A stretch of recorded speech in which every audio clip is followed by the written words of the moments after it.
What if Able Archer triggered World War III between US and Soviet blocs? On November 7, 1983, the world came closer to nuclear war than during the Cuban Missile Crisis, and almost no one knew. What if Able Archer doesn't stay an exercise? It becomes World War III. NATO launches Able Archer 83, a high-fidelity nuclear war drill with encrypted communications, real aircraft, and unprecedented realism. In our timeline, the Soviets feared this was cover for a real first strike. But what if the Soviet early warning system sees the drill's shift from simulated DEFCON 4 to DEFCON 1 and concludes, NATO is preparing a real nuclear launch? The Politburo panics. Yuri Andropov, already paranoid and dying, orders Oriel, the Soviet preemptive readiness posture. Soviet forces mobilize across East Germany, Poland, and Czechoslovakia. NATO radars detect the deployments. Commanders assume, this is the Red Army exploiting our drill to stage a surprise invasion. At 1:12 GMT, a Soviet Su-24 violates West German airspace. A NATO F-4 Phantom fires a warning missile. The Soviet jet crashes. Now both sides believe the other has fired the first shot. In Moscow, the General Staff concludes NATO has begun a preemptive strike. They move to the next phase.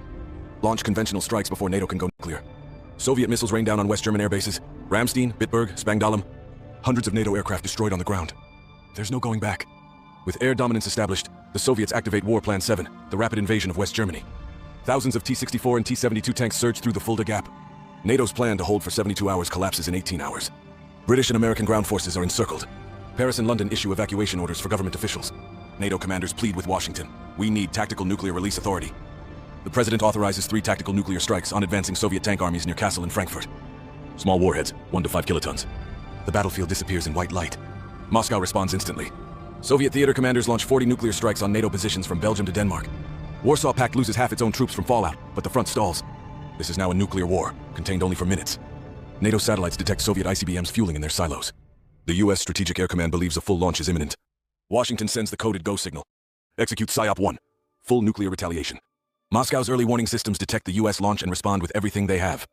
The world's 2 arsenals. 27,000 warheads, arc over the horizon. In 45 minutes, every major city on Earth is hit.